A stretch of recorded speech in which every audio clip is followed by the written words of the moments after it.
Hello दोस्तों, स्वागत है हमारे इंग्लिश की दूसरी नए चैप्टर में। फर्स्ट चैप्टर मैंने करा दिया है, आप उसको देख सकते हैं मेरे यूट्यूब चैनल पर जाकर, और मैं उसका लिंक डिस्क्रिप्शन में भी दे दूंगा। तो आज हम पढ़ने वाले हैं इंग्लिश का बहुत ही ज़्यादा इंपॉर्टेंट चैप्टर, जो कि है लॉस्ट स्प्रिंग। इस चैप्टर का नाम है लॉस्ट स्प्रिंग। ये चैप्टर आखिर है किसके बारे में और लिखा कौन है?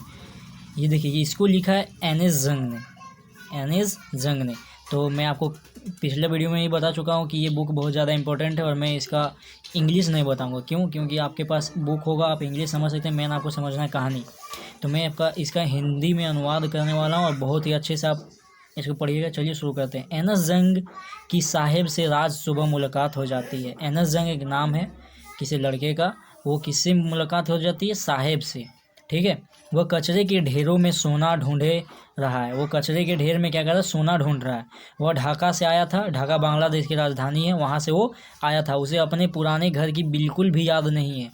वो जब आया था तो वो काफ़ी छोटा था, उसे अपने पुराने घर की बिल्कुल भी याद नहीं आती है, और ना ही याद है वो कि कहाँ से आया था, कहाँ गया था, पता नहीं वो कहाँ से आया था। वह उस बड़े शहर में जहाँ वह अब रहता है सोने की तलाश कर रहा है। वो क्या कर रहा है? सोने यानी गोल्ड की तलाश कर रहा है। वह पाठशाला नहीं जाता, यानी स्कूल बिल्कुल भी वो नहीं जाता है। कुछ काम वाम है नहीं, वो सिर्फ काम करता है, स्कूल पढ़ने के लिए वो नहीं जाता है। उसके पड़ोस में कोई स्कूल नहीं है। उसका पूरा नाम साहेब ए आलम है। उस लड़के का पूरा नाम क्या है? साहेब ए आलम। इसका अर्थ है ब्रह्मांड का स्वामी, लेकिन वह नहीं जानता कि इसका अर्थ है। वह अपने नाम के मतलब, अधिकतर हम लोग भी जानते हैं, अपने नाम के मतलब नहीं जानते, लेकिन फिर भी हम लोग को अपना नाम का मतलब जानना चाहिए। उसे साहेब आलम का नाम होता था ब्रह्मांड, यानी पूरे जो ब्रह्मांड है उसका वो स्वामी। जितने भी ब्रह्मांड है उसका वो स्वामी है। वो क्या करता था, लेकिन वो नहीं जानता था, उसको मालूम नहीं था कि उसका नाम का मतलब ये होता है। वह गलियों में अपने मित्रों के साथ घूमता फिरता है। वे रंगे पैर वाले बालकों की एक सेना है। वे प्रातः काम करने और दोपहर तक गायब हो जाता है। जो सुबह से निकलता है दोपहर तक गायब हो जाता है। वह निरंतर गरीबी की स्थिति में रहते हैं। वो निरंतर कहाँ रहते हैं? गरीबी की स्थिति में। वो जूते या चप्पल नहीं खरीद सकते। दूसरे युवा लड़के जूते पहनते हैं, लेकिन अधिकतर कबाड़ उठाने वाले साहेब जैसे बच्चे बिना जूते के ही रह जाते। देखिए, इस कहानी हमें कहना क्या चाहती है? ये कहानी हमें यही कहना चाहती है कि जितने भी गरीब लोग हैं, कचरे उठाने वाले, जिसको हम लोग झोपड़पट्टी में जिसे भी हम लोग देखते हैं, वो ना ही कपड़े पहनते ठीक ढंग से, ना ही वो जूते पहनते ठीक ढंग से।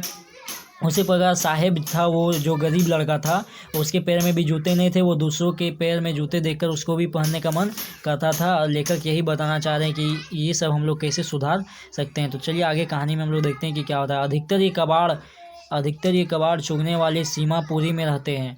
कहाँ रहते हैं? सीमापुरी एक जगह का नाम है। ये सीमापुरी जगह नाम है, वहाँ पर रहते हैं। यह दिल्ली के सीमांत पर एक जगह है।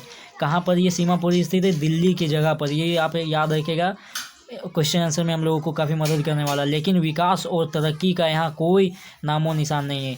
ये जो जगह का नाम है, यानी सीमा पर है, दिल्ली की सीमा पर जो जगह का नाम है सीमापुरी, उसमें ना ही कुछ हुआ है, ना ही बिजली है, ना ही और कुछ है। वहाँ पर कोई विकास नहीं है और कोई तरक्की वहाँ पर हुआ नहीं है। कोई नामो निशान नहीं है। मकान मिट्टी के हैं, उनके ऊपर टीन और तिरपाल की छतें हैं। जितने भी मकान वहाँ पर हैं, सब किसके बने हुए हैं? मिट्टी के बने हुए हैं। और क्या है? तिरपाल की छतें हैं। ना कोई सीवेज है, ना नालियाँ, और ना ही चकलता हुआ पानी। वहाँ पर कोई भी पानी नहीं। पिछले 30 साल से 10,000 से अधिक कबाड़ चुनने वाले वहाँ रह रहे हैं। एकदम पिछला मतलब 30 साल यानी 30 वर्ष से वहाँ पर लगभग 30 साल से रह रहा। 1971 में बांग्लादेश से वहाँ आए थे। उनके पास ना पहचान है और ना कोई परमिट का मतलब था कोई भी कार्ड रहने के लिए, लिविंग, जो हम लोग बीपीएल कार्ड हो गया और कुछ जो कार्ड होते हैं वो लोग। उनके पास राशन कार्ड अवश्य है, जो उन्हें वोट डालने और अनाज खरीदने के काबिल बनाते हैं। उनके पास राशन कार्ड होता है, जिसे कि हम लोग आजकल बीपीएल के बारे में जानते हैं। वो जो कार्ड है वो उनके पास है, राशन कार्ड, जो उसे वोट देने के लिए और क्या बोलता है उसको, खाना खरीदने यानी राशन खरीदने के लिए योग्य बनाता है। उनके लिए भोजन पहचान से अधिक जरूरी है। उनके लिए भोजन क्या है? पहचान मतलब अपनी जो छाप छोड़ना किसी पर, जो उसे हम लोग बोलते हैं सम्मान, उससे ज़्यादा अधिक जरूरी उन लोग के लिए क्या है? खाना। क्योंकि गरीब लोगों के लिए खाना बहुत ज़्यादा आवश्यकता होता है। दोस्तों, हम और आप अच्छी से समझ सकते हैं भली भांति। जो उन्हें वोट डालने औरतें फट कर तार हो गई साड़ियों में घूमती है। बच्चे बड़े होते हैं वे जिंदा रहने यानी संघर्ष में हिस्सेदारी बन जाते हैं। सीमापुरी में जिंदा रहने का अर्थ है कूड़ा कचरा चुनना। सालों से इससे एक महीन कला का रूप धारण कर लिया है। कूड़ा कचरा उनके लिए सोना है। कई बार कूड़े के ढेर में उन्हें किसी बच्चे को एक चांदी का सिक्का मिल सकता है और अधिक पाने की सदैव आशा रहती। बच्चे के लिए कचरा आश्चर्य में लिपटा हुआ है, बड़ों के लिए यह जीने का एक जरिया है। एक सुबह कथाकार साहेब को एक क्लब के बारदार द्वारा के पास खड़ा देखती है। देखिए दोस्तों, ये कहानी कहना क्या चाहती है।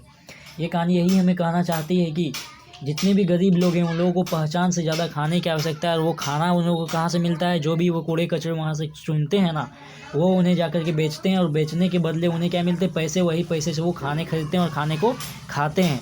और सबसे बड़ी बात यह है कि उन्हें उस कचड़े और कूड़े को चुनने के वक्त कुछ बहुत अच्छे चीज़ें मिल जाती है। किसी का जूठा भोजन हो गया, कुछ सोने हो गए, कुछ चांदी हो गया, कोई लोहा लक्कड़ हो गया, वो सबको वो चुन करके बेच देता है, जिससे वो और मुनाफा कमा सकता है। और देखिए, दो युवा सफ़ेद पोशाक पहने टेनिस खेल रहे हैं। दो जवान लड़के हैं, वो लोग क्या खेल रहे हैं, टेनिस। एक खेल का नाम है, वो खेल रहे हैं। साहेब भी टेनिस के जूते पहने हुए हैं। वे किसी अमीर लड़के के त्यागे हुए जूते हैं। त्यागे का मतलब होता है कोई हम लोग जैसे बहुत सारे अमीर लड़के होते हैं ना, जूता सही होने के बावजूद भी वो फेंक देते हैं, तो वैसे ही जूते को वो साहेब जैसा लड़का चुनता है और पहन लेता है। उसने एक में एक सुराख होने के कारण उन्हें पहनने से मना कर दिया था। जो गरीब अमीर लड़का था वो क्या जूते में थोड़ा सा कुछ खरोच उरोच होगा तो फेंक दे, बोलता हम नहीं पहनेंगे। तो जाके साहेब के लिए तो एक सुराख वाले जूते को मिलना भी स्वप्न का पूरा होना।